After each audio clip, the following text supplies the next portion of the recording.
Hi, I'm Ole from subphotic.com, and I try to help rappers, beat makers, producers to get a better sound and get more output coming. Hit the subscribe button, hit the bell button, hit the like, hit the share, hit the comments. This is a part 3 of a 3-part series where I make a boom bap drum loop from scratch, from selecting the sounds, layering them up, programming them, nudging them, making them feel good with the swing, and finally comes the processing. This video is all about processing the drum loop.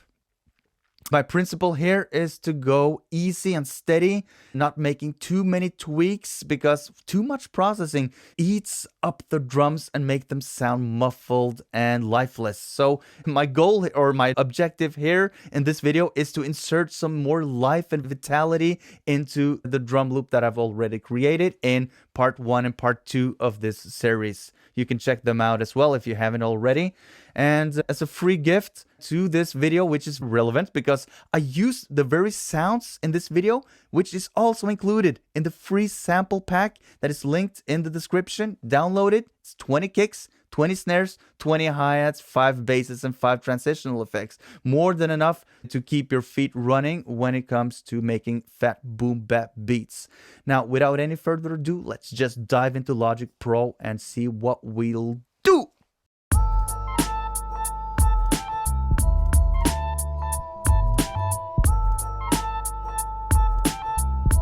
Yeah.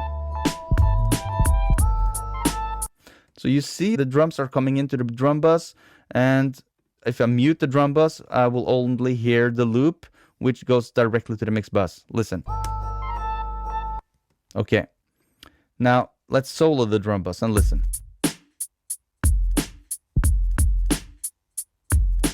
What we have processing already is a bus compressor actually. It just compresses a bit. It shaves off the transients a bit. Let's apply some compression here. What I like to do is start off with the Novatron. It always gets louder with the Novatron, so I'm always here on the output button.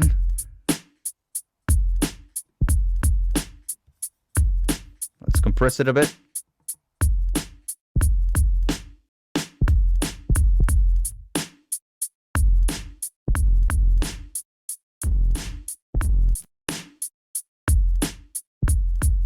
Okay, so what I'll do is I'll make the needle pop a bit. I'll make it medium attack just to shave off some transients, but not all. And I'll go for off on this high pass filter. I can play with the wet dry button.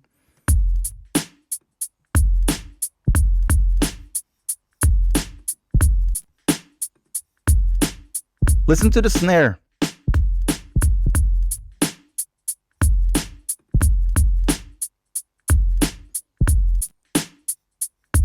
The snare's transients is a bit more shaped, but I will put it on 50% wet dry. Listen. Without and with.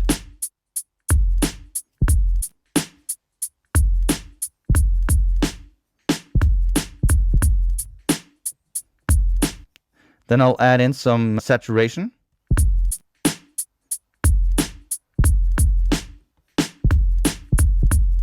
Without. With.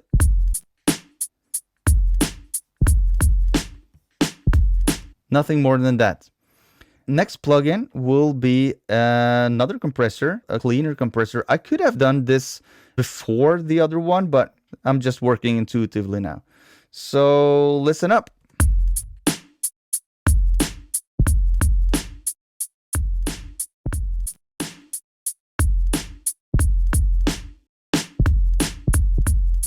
Okay, fast attack, medium release, or quite slow release actually, medium.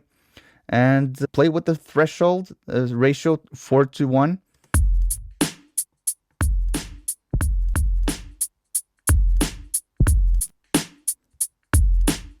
So now I'm shaving even more of the transients.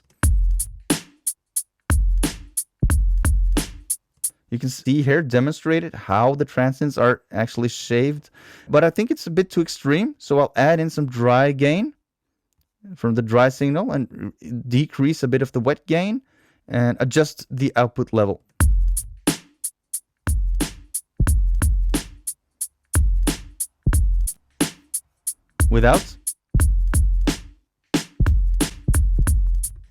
Without anything, and with more punchy. Now, finally, and I don't like to exaggerate because the initial drum loop was fat enough. I'll add a clipper and play with the knobs here.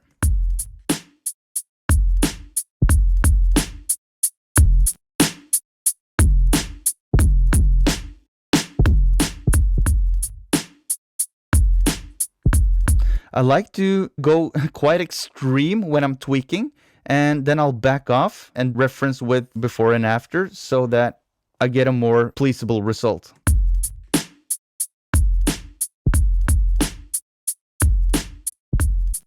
Now watch where it peaks at 3.9 here, and without any plugins. Let's see where it peaks.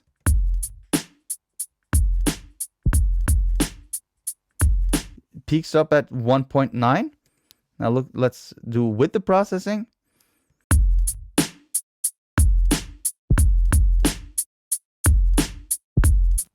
And it peaks by 3.9. So we have actually reduced 2 decibels of peak level. And if you're ever wondering why your production sounds quiet, you have quiet sounding mixes, it's often because you are not treating the transient in the right way. And when you're treating transient with compressors and clippers, you will get a sense of louder sounding music. And of course, the loudness war will always continue. You don't want to have your song on Spotify with a lower volume than the next one.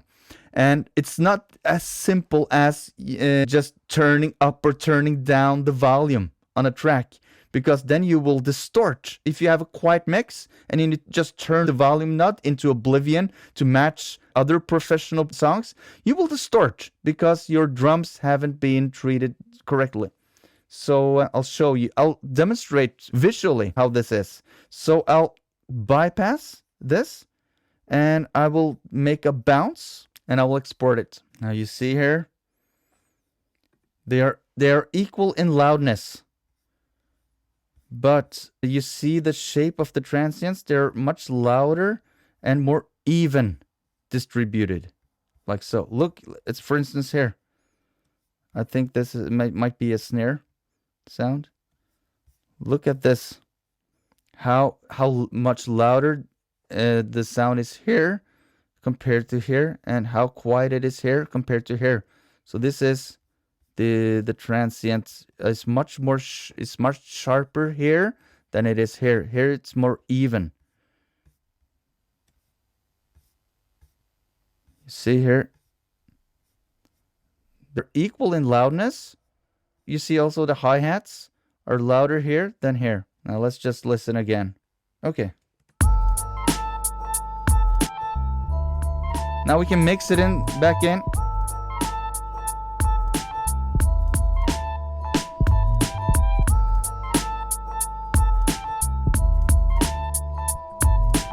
Okay, now let's just go a bit more advanced and load up a compressor, a standard compressor. And this is a side chain compressor. So I'll link the kick, one of the kicks that punches regularly. And I will compress the hi-hat whenever the kick is hitting.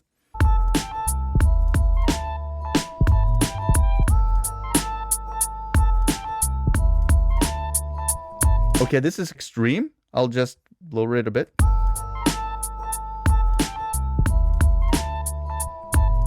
I like to have it ducking about 3 to 4 decibels, not more.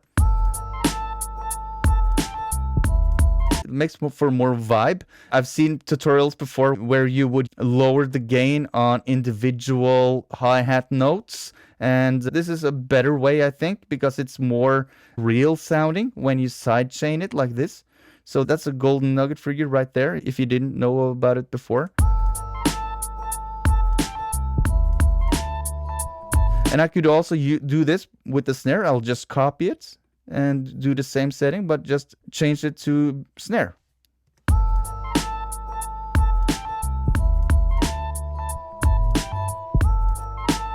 And as I listen, I think the snare is a bit loud. I'll lower it a bit.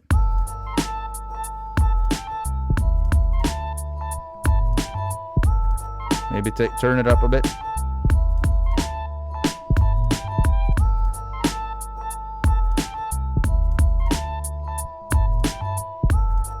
And mix that way. Another thing is that I would go to the loop and I would set up a compressor here as well and do basically the same thing.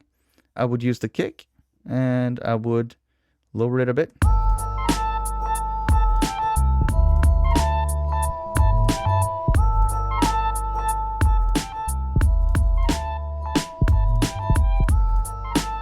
I add more movement. I could also load up a plugin, which I really like to use a lot. This is one of my go-to plugins, and it's called the Track Spacer. Let's see if I can find it. Here it is, the Track Spacer. And I would use the kick as the insert, and I would go to just the low end. I will not affect the high end, because in this loop, there's a bass line, and I don't want that to interfere too much with the kick. The kick is the main bassy part, the bassy transient part. And here I have the kick. And I will go on this button here, and then I will decrease the attack. Make it a very fast attack. And I would turn it into MS mode, and I will only treat the mids. So whatever is on the sides is left alone. And I would experiment with the amount button. And I will bypass the first compressor that's already ducking with the kick. And listen. Extreme.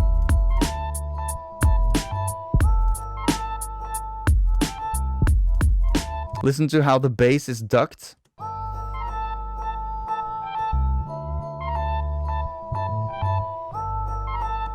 But a little goes a long way. It doesn't need to be ducked several decibels. It's being ducked a couple of decibels, it's more than enough.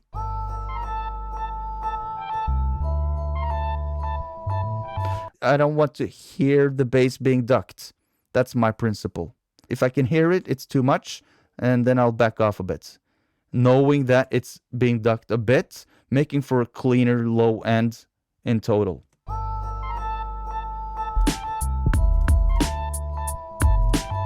Finally, what I like to do is I like to set up on the snare drum a reverb, and I'll use a bus. I'll call it bus 10. Snare verb, I'll call it, and I will load up my favorite reverb plugin, which is Valhalla, and I'll adjust the decay. Maybe a room verb. A room verb is the cleanest. I'll go to the now setting, which is the cleanest. I want a really clean reverb. Let's hear how it sounds if I turn up the send level.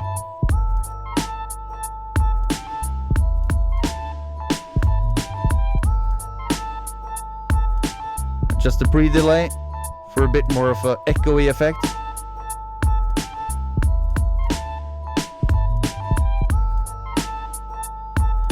Short and snappy reverb.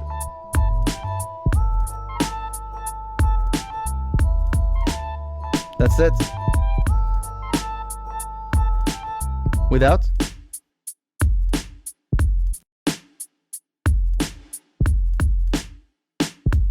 Only subtle reverb.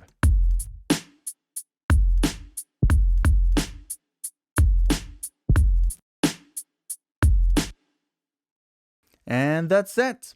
Question. What's your greatest takeaway? Was it the bus compression on the drums, the use of several compressors and clipper and saturation? Or was it how I sidechained the hi-hat? Or was it how I sidechain compressed the main loop or the samples? Let me know in the comments. And if you like videos like these, hit the subscribe button, hit the bell, hit the like, hit the comments, hit the share button. And don't forget to download my free sample pack. The link is in the description. And I'll catch you in the next video. Peace!